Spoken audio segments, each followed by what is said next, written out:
Everybody, welcome to our webinar on the COVID-19 vaccination and how it affects the RASopathies. I'm Lisa Scheuer, the president of the RASopathies Network, and I have some housekeeping to talk about first as we start. So we will be recording. We will take your section out, the chance to be able to change your name in Zoom so it won't show on the screen with the recording. And the way you do that is to click on your little image or hover your mouse over the image, and you'll see a blue box with 3 dots in it. And if you click on that, it will show, let's try this, Lisa, rename at the bottom. So click on that and you can rename yourself so that when we record, you won't be identified as the name you have right now. Okay, so do you know how to turn off your camera as well? At the bottom, for me anyway, is an icon that says stop video. So you can click on that if you don't want your face showing. Or you can close your little window, which like that, little screen window. And the chat feature at the bottom, you'll see a little box that has chat with a little talk picture. So that would be a great way to ask your questions. That way we can also capture the questions so that if we don't have time, we can follow up. So you just click on that and type just like any other kind of texting option. And when to ask questions, we're happy, I believe, to receive them as you have them by using the chat function. And in the end, we will unmute. Is that correct, Lisa? If anybody wants to have any other questions. We're just gonna have them use the chat and then David will respond to them at the end. Okay, okay, perfect, thank you. Dr. Stevenson. Sorry. All right, so next slide. The RASopathies, just a quick review. The RASopathies are a group of genetic syndromes that are related by having mutations that affect a very common signaling pathway that goes from outside the cell into the nucleus to tell the cell what to do. And we're fortunate in having that be already well researched by cancer researchers. And although the cancer tumors mutations are in the tumor, our children and family members have that mutation throughout all their cells. So that's sort of the nutshell of what RASopathies are. And we're all related in also that we have some similar problems that help with the idea of approaching them for treatments and stuff. So that's exciting because we're moving forward on that. Got some more information on that. And the next slide, you can learn more about that and more on our webpage. There's our website, and our mission is to advance research of the RASopathies by bringing together families, clinicians, and scientists, which we're doing today. So let me introduce our board, which we're all working volunteers actually on the board. So there's at the top there, that's my husband, Lee Johnson, and me, with Quinn and Turner, my neurotypical child. And then Lisa Schills right under me with Max and her husband. And then Beth Stronach is secretary, and she's the next one over with her son. And then we have Bruce Deckman, our treasurer, with his family there. And then we have Elizabeth Parker and her family at the bottom there. And I turn it over to Lisa. Thank you, Lisa, and thanks for everyone being here. And we have 4 members of our scientific advisory board here to help us with this webinar today. So thank you for taking your time out of Sunday. And before we get talking about COVID-19, I just wanted to talk to you a little bit about some of our programs. So one coming up is called the $1 Million Bike Ride. We have a team with the University of Pennsylvania to raise research funds. And whatever we raise, as long as we raise $20,000, it will be matched by the University of Pennsylvania's Orphan Disease Center. And that money goes towards RASopathies research. And what's great about it is 100% of the donations go towards research. So there's no overhead taken out of this money, which a lot of fundraisers do, to pay for having the bike ride and all of the things that go along with having an event. It doesn't come out of your donations. 100% of your donations go towards the research. And the research grants can be international. So they're not just for those at the University of Pennsylvania or those in the US, but also abroad. So we've been really happy to be part of this program for the last 7 years. We've raised over $400,000 and 7 research grants. These are a few of them. You can learn more about them on our website. We also have Dr. Gelb, who will be talking later. He participated 1 year in the bike ride, and he actually received one of the grants. And our Rheusopathy symposiums will talk about, we'll have these grant recipients come and speak about their research and how they're using that money. So you really get to see what happens when you make these donations.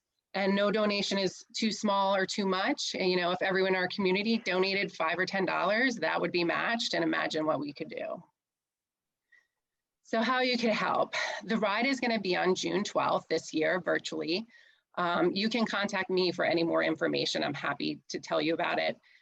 You don't even have to ride a bike. If you don't ride a bike, you could walk. And if you don't want to walk or ride a bike, you can create something called a giving page, which is a way for people to raise funds to educate people about the rheusopathies, about their journey having a rheusopathy, and asking for funds from friends and family towards the $1 Million Bike Ride and this research grant. So just contact lschill@rheusopathies.net if you'd like to learn more. Another thing that we have is the Rheusopathies Network Contact Registry.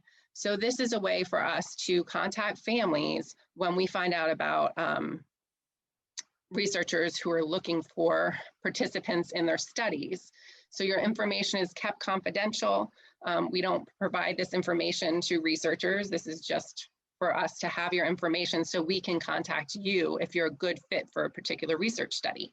If a researcher is just looking for girls between the ages of 10 and 12 who have a rheusopathy, we just want to target you so you're not getting, 50 emails about all these different studies you might not qualify for. So this is the type of information that we're looking for.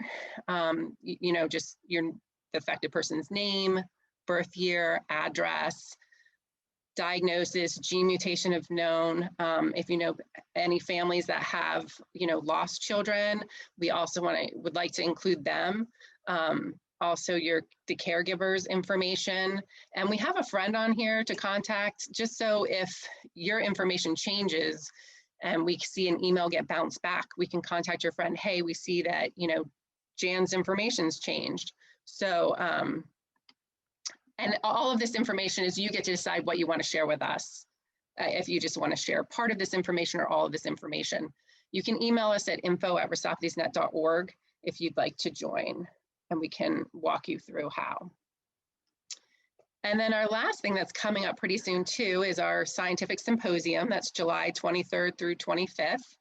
Unfortunately, we were hoping that we would be able to be in person in Denver, but the coronavirus is at it again still, and now we have to go virtual. So our website will have more information in the coming month.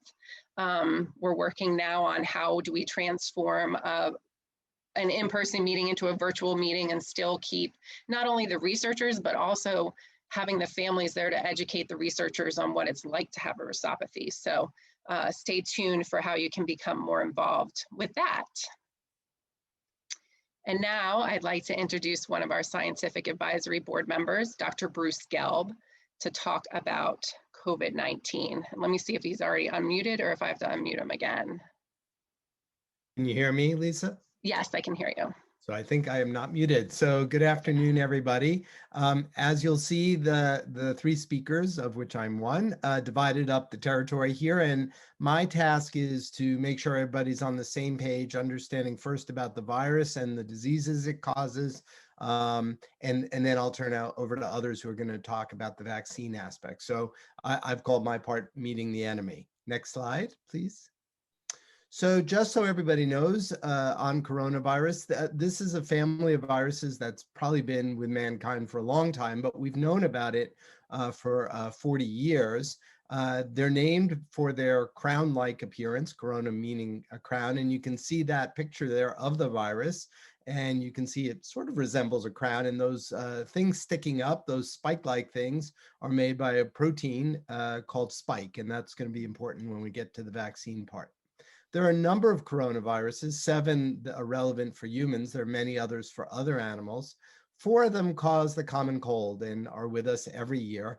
And over recent years, we've had 3 new coronaviruses that cause severe respiratory syndromes. First MERS, then SARS, at the time called SARS, now SARS-1, and now more recently, obviously, the pandemic we're dealing with. Next slide. And respiratory viruses in general have 3 ways that they can be spread. One is through droplets, which you can see in the semi-disgusting picture that I'm showing here of somebody sneezing and the droplets spreading all over. They can be airborne, which are finer particles that can remain in the air on their own for quite a long time. And of course, then there's contact if somebody manages to put it on a dry surface. In general, and certainly it's true for the virus underlying COVID-19, the worst of the problems appears to be the droplets, which means it's in relatively short distance and remains in the air for a short time. And we have much less problems with either airborne or contact. And therefore, the methods for reducing transmission are by now, I'm sure, known to everyone and are listed here. Next slide. I'm sure also people at this point are familiar with COVID-19. Basically, it causes a flu-like illness, and I think there are only 2 things of importance to mention here on this slide. One that's unusual, I think, for this infection is the loss of taste and or smell that many people, but not all people, experience when they had COVID-19. And some people, that's sort of all they have, and that's how they're aware that they had it. It's obviously a very unusual symptom and not one we ever get with colds or the flu. And then the last symptom is one, or lack of symptom, is what has made COVID-19 so difficult, I think, is that up to 20% of individuals who have infection appear to have no symptoms whatsoever. And we do know that those individuals can still be spreading virus to some extent. And that has added to our challenge for stopping the pandemic. Next slide, please. So this, I think, is one of the most important things. I think people have probably heard about this, but even so, when you see the numbers, they're kind of shocking. And that is the difference in the fatality rate. So what's the chance that somebody dies if they get COVID-19? And as you can see, it's very much dependent on age. And as you go from the very elderly, let's say people age 85 and up, where it's 1 in 7, by the time you get down to children age 10, it's only 1 in 50,000. So that's really very, very striking. And that's why we've seen this be such a problem in places like nursing homes where very elderly people are collected. And it's been, from a fatality point of view, much less of a problem amongst our school-age children. And I'll just say at this point, we don't have any information to suggest that the fatality rates are any different in children with the RASopathies than they are in other children, unless they have particular medical problems, which I'll get to on the next slide, which we can now go to, Lisa. Thanks. So there are now a number of medical risk factors that have been identified as being associated with having a worse outcome. These are almost all, but not all, problems of adulthood. As you can see here, I'd say for kids with RASopathy, saving the rare child who has cancer, I think the key would be heart conditions. And here we're talking about severe problems. So if, for instance, there's a child with one of the RASopathies who has a mild cardiomyopathy, there's really not any health problems, no evidence of heart failure, and it's just visit your doctor once a year, I don't think we actually have any reason to think that the risk is particularly high. What we're talking about here is individuals who are really sick from their heart problems. So that does apply to some children or adults even with RASopathies, but it's really a very modest percentage. So fortunately, overall, the list of risk factors doesn't impact individuals with RASopathy. Next slide. Also, just to note, we've learned that there are a number of social risk factors that play importantly into the chance of getting COVID and getting sick and dying from COVID. Race, ethnicity, so we've seen that this has had a disproportionate impact on people who are Black, Hispanic, Native American compared to other populations. And we don't know exactly why, but it probably ties into some of these other factors such as living conditions and having an occupation that forces you to be exposed to a good number of people may play a role in all of this. But that has not been well worked out at this point. Next slide. So this may be hard to see, and I'm sorry for that, but what I'm showing here is the rate by country of deaths per million persons to answer the question, how is the US done? And you can see us in red. I made this 2 weeks ago. Since then, Spain has fallen below the US, so we are now in position number 3. And the number for the US when I made the slide was a little over 1,000 per million deaths in the US. And just for comparison, these countries listed are all countries that are quote unquote appears, at least from an economic perspective. So if you, for instance, compare us to Canada, our neighbor to the north, they have a rate that's roughly third of ours. Same would be true of, say, Germany. Those are countries that are fairly similar to ours in terms of wealth and so on. So truth is, we have not done very well in this epidemic. Next slide, please. And this, I think, is my final slide. So this past spring, a year ago now, we learned that there was a new illness in children that occurred related to this virus. It was different than COVID-19. It occurs like a month to 6 weeks after infections, where the kids show up with just diffuse inflammation that can involve a number of organs, the heart, many other organs. It was fairly frightening at the time. I think the good news is that we haven't had, we've had more than 1,000 cases nationwide, but compared to how many children who have had the virus, it's a very small percentage. And fortunately, we've been able to treat most of those children to get them back on their feet. So the number of deaths has been really, really small. And at this point, we don't know. These are not children who had pre-existing medical conditions. So I do not believe that children with RASopathies are predisposed to this disorder, which we're calling MIS-C. And there's a lot of work going on, research right now, to figure out why the children who are getting sick with this are. But as of right now, we don't know. So that's what I had to present. I'll pass it along. I suppose Lisa does the introduction of Tamar. Yes, now I'd like to introduce Dr. Tamar Green from Stanford University, who's also on our scientific advisory board. Thanks so much, Tamar, for being here. Oh wait, I gotta unmute her just a sec. Sorry, I didn't realize that she muted herself again. Bear with us for a sec. Okay. Thank you. Okay. Thank you. And thank you for inviting me. And thank you, Bruce, for kind of like opening this presentation. I'm going to talk about the vaccinology, like understanding what the vaccines do. So bear with me at the beginning, because it's going to be a little bit of basic concept in our immune system. And then we'll get to the vaccines. Next slide.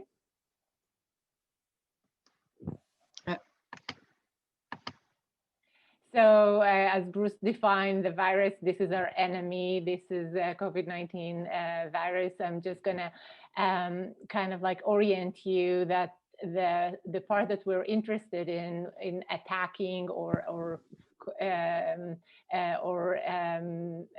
activating our immune system against is the spikes of the virus. The spikes are also the ones that gonna help the virus connect to the lung cell and enter the respiratory system and do most of the symptoms, the severe symptoms of the disease.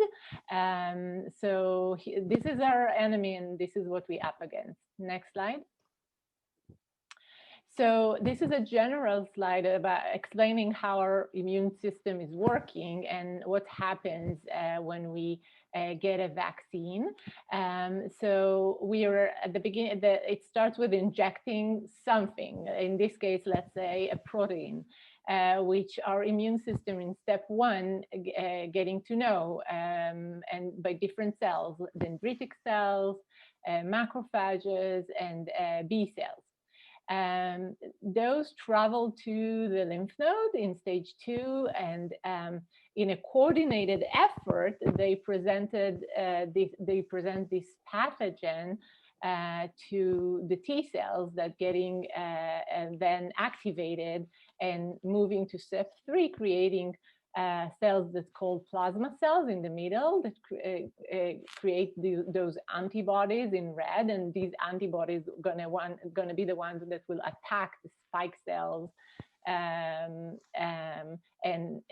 prevent disease.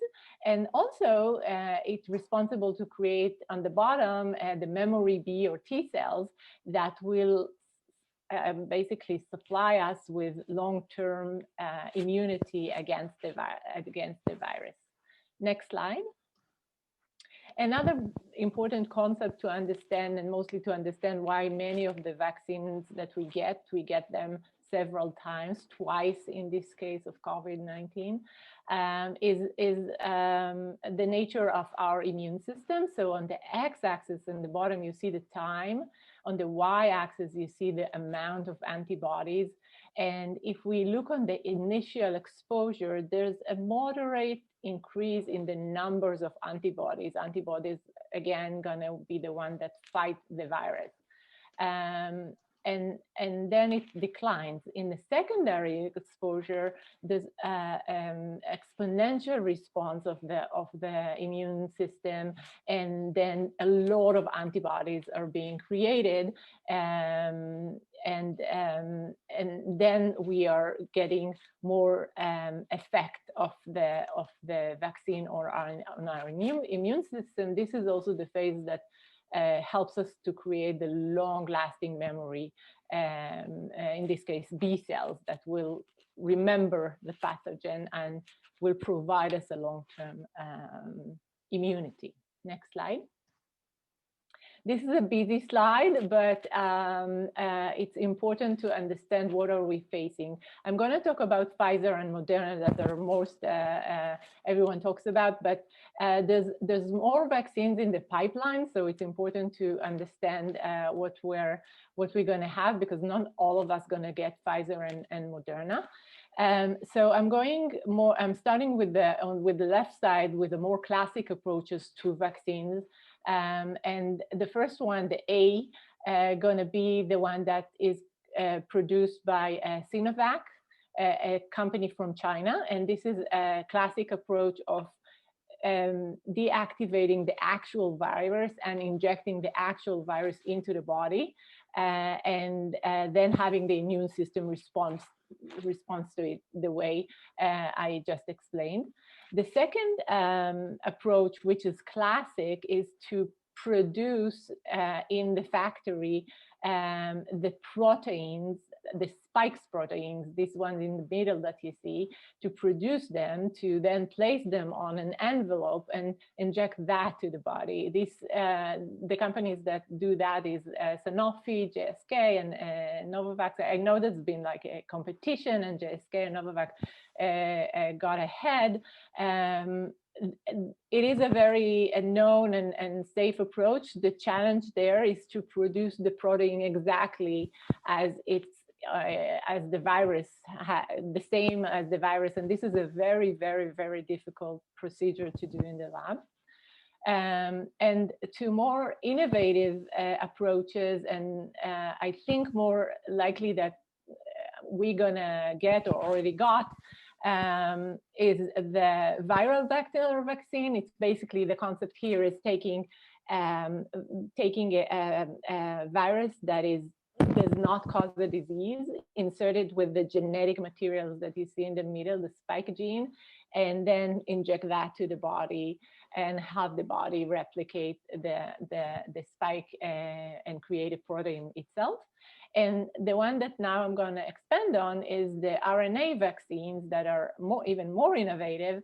And this is what Pfizer and Moderna are offering now. And those vaccines basically use a carbon copy of our genetic data. It's just a copy. It's not our genetic data, or not ours, sorry, the virus, and surround it with a lipid envelope to protect it. And now in the next slide, I'm going to show you how it actually happens in the body. So if we go from the left, so this is our enemy. We're injecting a carbon copy of our DNA that contains the information to create the spike protein. It's injected into the muscle because this is where the process of replicating that will happen. That's the reason that our muscle, the most common side effect of the vaccine is muscle pain. And here you see, and then you see on the right side that the genetic materials enter the cell, the muscle cell, goes into this factory that's called endoplasmatic reticulum that basically reads the carbon copy of the DNA, the messenger RNA, and create the protein. The advantage here is that it's exactly the protein of the virus.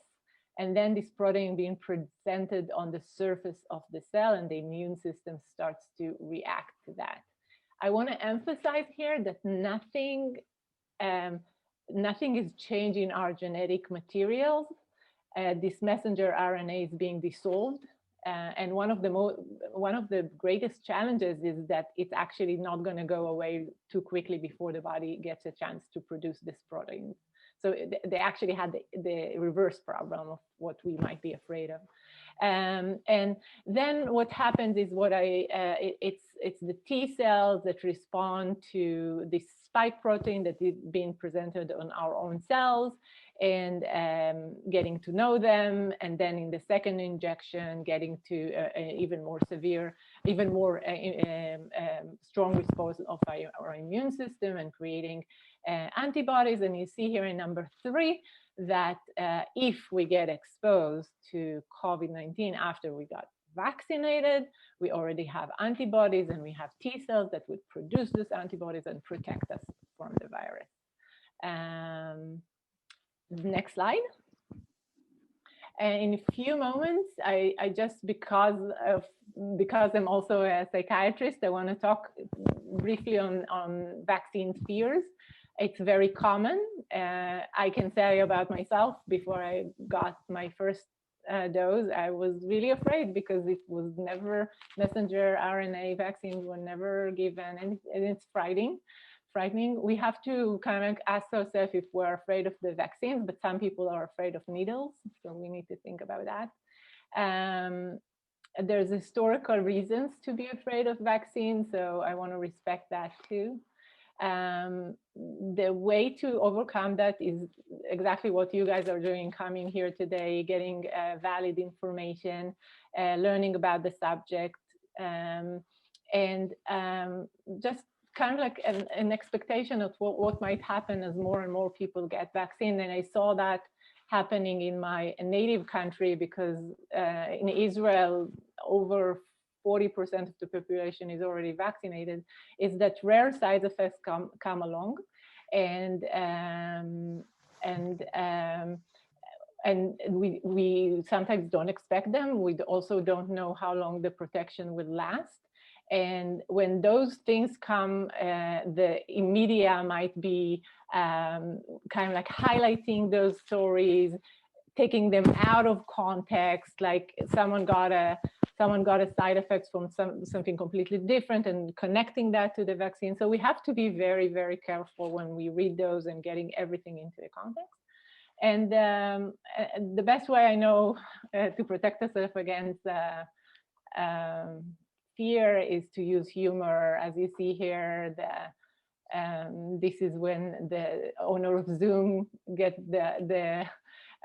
hears about the vaccines, or in the bottom you can see like a short episode of Saturday Night Live that kind of talks about the fear of Pfizer vaccines because they're new.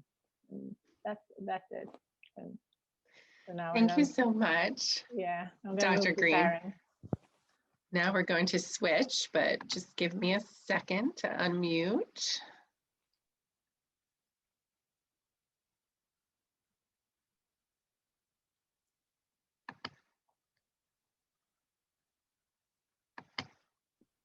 All right. Yep.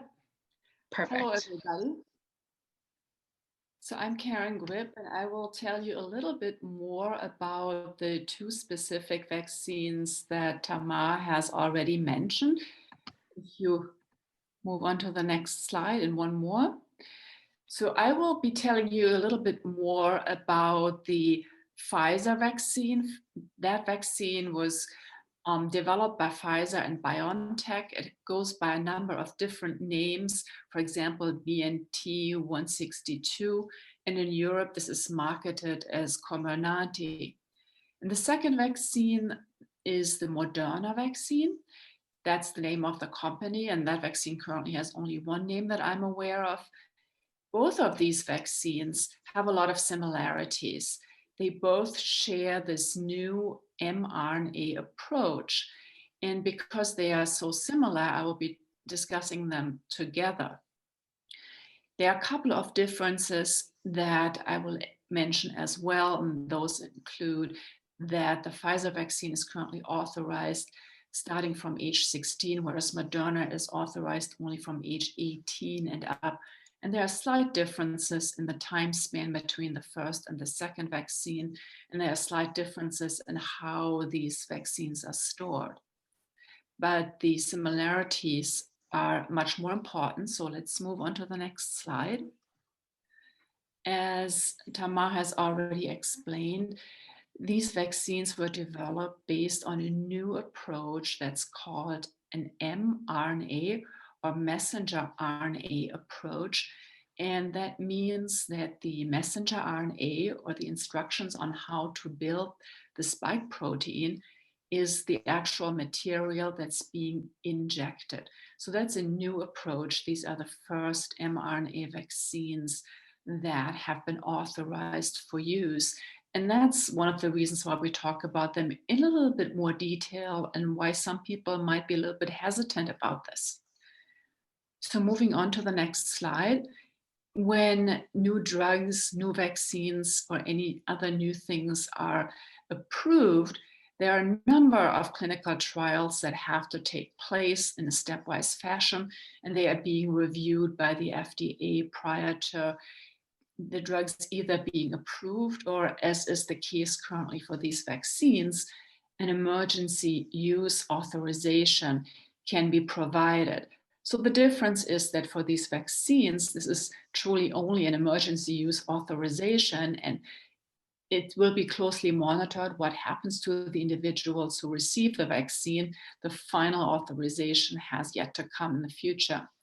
So what has happened in the past is that the phase 1, phase 2, and phase 3 trials have been completed. And as you can see here, the phase 3 trials have thousands of volunteers in each of the groups. And we've now moved on to the phase 4, where the general public is receiving the vaccine. So when we look at the next slide, this is very detailed information that's based on the phase 3 efficacy data from the Pfizer vaccine study. For this Pfizer vaccine, there was a placebo-controlled trial. That means that half of the individuals received a placebo, not the actual vaccine, and the other half of the individuals received the vaccine. So this was a one-on-one ratio. The same number of patients received vaccine as received the placebo. And on the diagram on the right-hand side, on the x-axis, you see the time after the vaccination. As you recall, there are 2 vaccinations required. In red, those are the individuals who received the vaccine. And as time progresses, you see that some of these individuals developed COVID. So that's what's shown on the y-axis. In blue, those are the individuals who received the placebo. And you can see that over time, these individuals continued to show COVID infections. Whereas in the vaccine group, after about 10 days or so, the group of individuals that then developed COVID started to flatten, and there were very few individuals who ultimately were diagnosed with COVID. So when we look at these cohorts, there were more than 20,000 patients who received the vaccine and more than 20,000 individuals who received the placebo, really large groups of individuals. In the placebo group, after the second vaccine dose, or in this case, the second placebo was given, there were 172 patients who developed COVID. So in the placebo group, that's what you saw, that's the baseline that you would expect. Compared to that number, in the vaccine group, there were only 9 individuals who developed COVID. So when you compare these numbers, this leads you to show that the vaccine efficacy was 95%. So really very efficacious vaccine based on this large study that was gold standard placebo control. So this is the really important information that shows us how efficacious this vaccine is. Now, next slide, please. Here is similar data on the left-hand side for the Moderna vaccine. Here, the groups contained about 14,000 individuals in the vaccine and in the placebo group. And you see, in general, a similar effect, that the placebo group continued to be affected by COVID, whereas the vaccine group had much fewer cases. And this resulted in a vaccine efficacy of 94%. So very similar data to the Pfizer vaccine. Now, when we look at the right-hand side, this is similarly important information. This tells us about side effects. What happens when you receive the vaccine, and that's the orange cohort, versus the group that received the placebo in the purple color. On the left bar graph, you have the number of individuals who had injection side effects, things such as pain, swelling, or redness in the arm where the injection was given. And you see here that the vaccine group, a large number of patients reported that they had pain, swelling, or redness, but some individuals in the placebo group reported similar findings. However, a lot more of a reaction in those patients who had the vaccine, which is not surprising because you provide this antigen here and the body reacts to it. So it's not surprising to see that there is a reaction. In addition to these effects that are seen on the side where the injection is given, you can also have systemic effects. And those are things like headache, fever and chills, or fatigue, so more systemic findings. And that's what's shown in the bar graph on the right. And again, the systemic effects were much more prominent in the individuals who received the vaccine compared to those who had the placebo, which again is expected because the body, the immune system reacts to the antigen. You want to see some reaction that shows here the immune system is responding. And here the additional important piece of information is that after the second dose, the response was much more notable compared to the first dose. And this is, as Tamal already explained, a response of the immune system that has previously encountered this antigen. So you see the exaggerated response the second time around. So all of these findings are to be expected. And while they are unpleasant, they really do not cause severe problems for the immunized individuals. So moving on to the next slide, the conclusions here for me are that what I find most impressive, both of these new mRNA vaccines show very, very comparable results, which to me means they really validate each other. The mRNA vaccines are effective and they are overall safe. There are some contraindications, specifically having a severe allergy to a component of the vaccine. So that's one of the contraindications that's valid and that should lead you to talk to your physician about if the vaccine is the right thing for you to get. And it's important to remember that the authorization varies a little bit. Pfizer is authorized from age 16, Moderna from age 18. And my personal conclusion was that I was more than ready to receive the vaccine. So this is me getting my vaccine. And I'm very pleased that we have been able to provide this vaccine now, currently to a small group of individuals and hopefully soon to many more people. So thank you for listening. And David, what questions did we get to discuss? I have to unmute him really quick.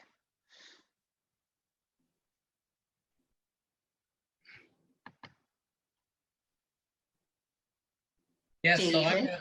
I'm primarily acting as the moderator to help funnel any questions that people may have. So if you want to put in any questions in the chat, I can then propose those to the rest of the panel.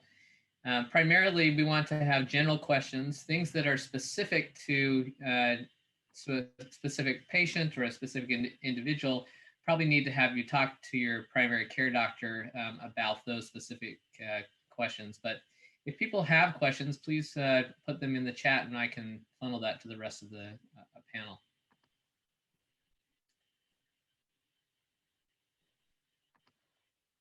But at the moment, we don't have any questions other than when the recording is going to be available. And Lisa, it sounds like in about 2 weeks, we'll be able to have some questions. Or sorry, the recording available. Mm-hmm. So I'll ask one since I'm unmuted. Maybe you, Karen. So you mentioned the lower age limit as 16 and 18. Can you just speak to what is happening with getting the vaccine approved for younger children? Yes, so this emergency use authorization was directly based on the stage 3 clinical trials. And the difference there was that Pfizer enrolled younger individuals. So there is no concern about the vaccine not being safe for younger individuals.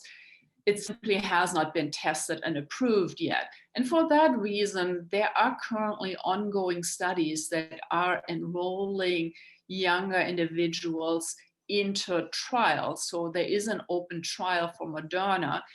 And if you have individuals who might be available to participate in these trials, it would make sense to see if there's enrollment site near you to see if you could participate. It's certainly safe in the sense that we do not have additional concerns for younger individuals. It's a matter of it has not been studied and approved yet, but I would anticipate that this will eventually become available for younger individuals as well.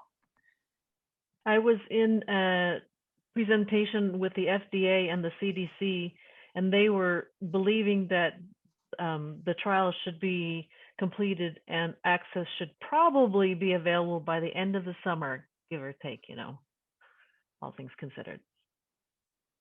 So one of the questions relates to whether or not we know of anybody who has a rhesusopathy who's gotten the virus or gotten the vaccine. I think one of those questions are we going to be able to really pull together information to know if it affects those with rhesusopathies any differently? And someone shared that their child did receive the vaccine recently and with no complaints and did excellent. So I guess I'll just jump in and say, from what we know, in general, children with rhesusopathy should be neither more susceptible to getting it, but neither are they protected. So given an exposure, they're just as likely as anybody else. So we use the same precautions as best we can. And from what we know at this point, assuming unless there are significant health issues, which I think we're going to get to with the next question, were they to get it, they should have a case that's no worse. And finally, their immune system would be expected to respond to the vaccine like other people's. Obviously, there's not going to be a clinical trial just around individuals with rhesusopathy, so these are suppositional. But I think, look, kids with the various rhesusopathies get all the childhood viruses, everybody else does, and while sometimes they may hang on to things a little longer, we have that impression and so on. The truth is we don't have any information to say that they get terribly sick with flu year in and year out or so on. Some do, just like any kids, but it should be okay is our expectation.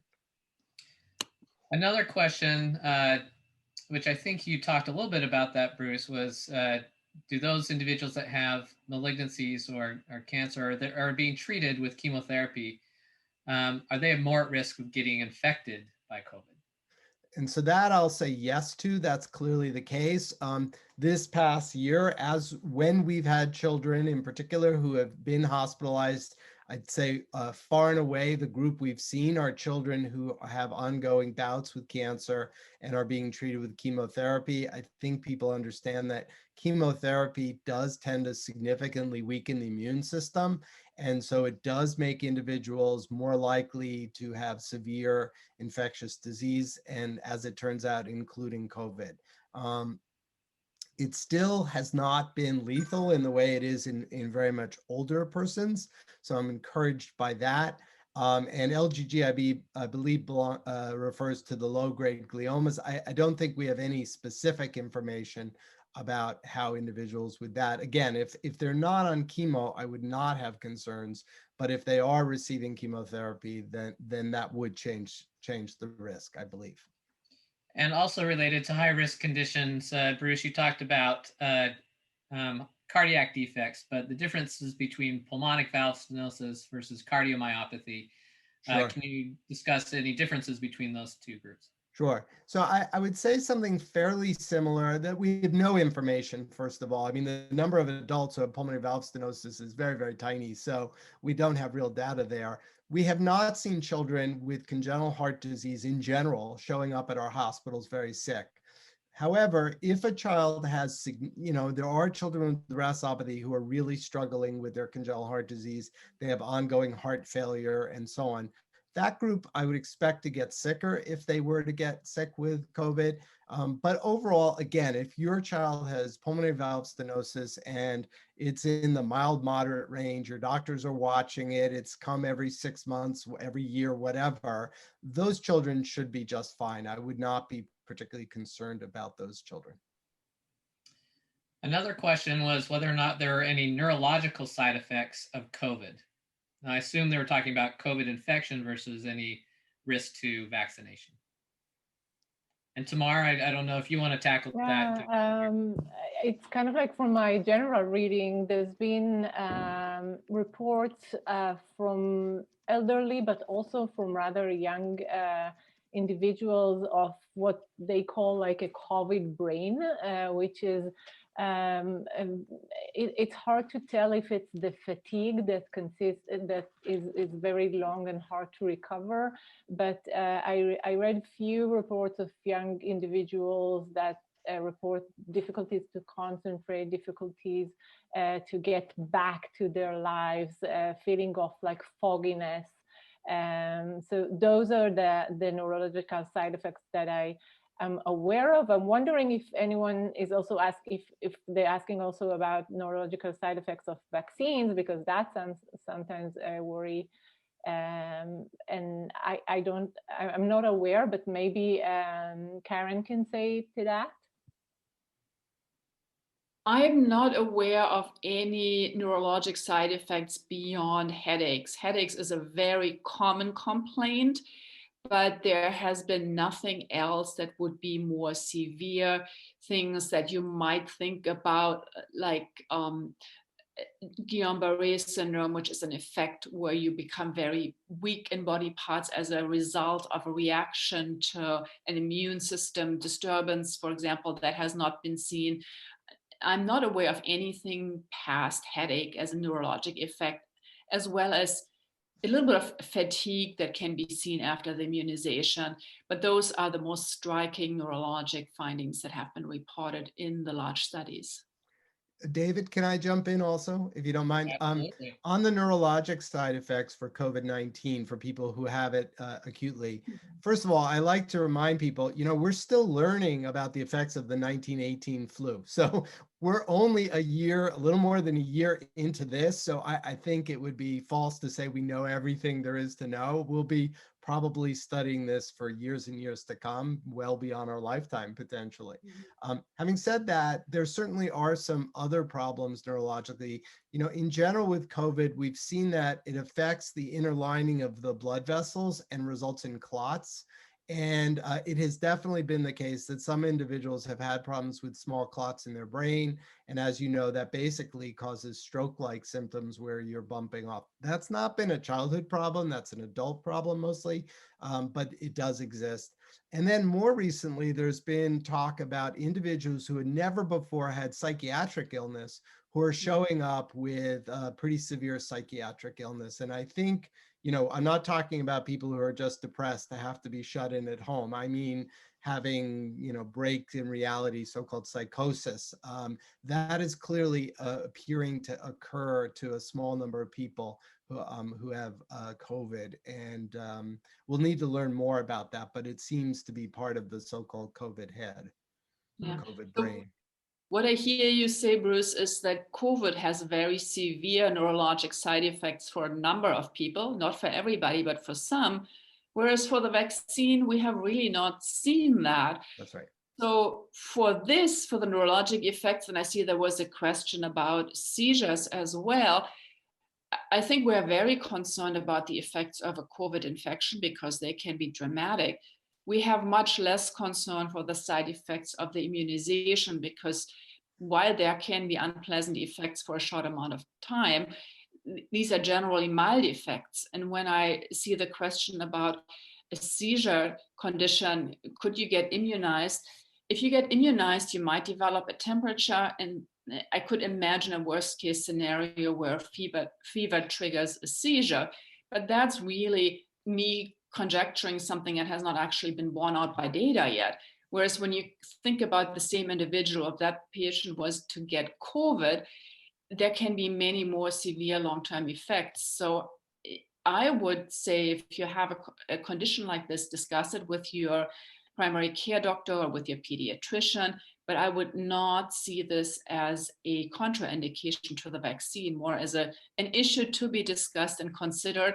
But when you weigh the risks of the COVID infection versus the side effects from a vaccine, most of the time, COVID is much more severe and much more worrisome. I want to add to that beyond the direct psychiatric manifestation that might come with COVID, we do see in psychiatry almost double the load on our system in terms of referral and the effects on families, the effects on increased anxiety, increased depression, and I'm not even starting with the effects on many young kids with lost years of education, especially kids who are more sensitive. So we do have a humongous cost there, and which support getting the population vaccinated and getting back to ability to support those kids and families.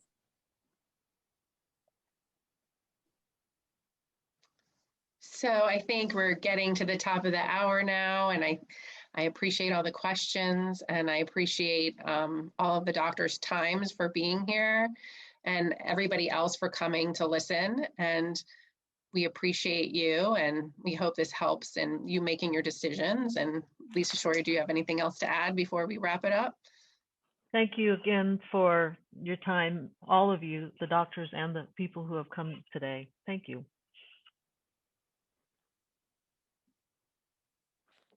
And with that, we'll see you next time.